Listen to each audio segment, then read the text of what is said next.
So you want to visit Georgetown, but you don't have all day. And you're on foot, so you can't get too tired. Here are 3 sections of Georgetown that you won't want to miss. This is one of the more recognizable intersections in all of Georgetown.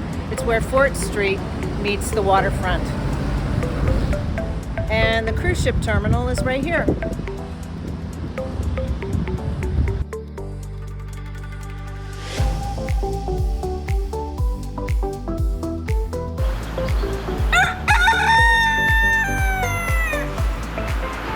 South of here is where a lot of the shopping is, as well as the historical sites and restaurants.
Along Fort Street, you'll find additional shops and Hero Square.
North of this area is where you'll find additional restaurants and the fish market. Be sure to visit the fish market if you want to see the tarpon up close and personal in the shallow water.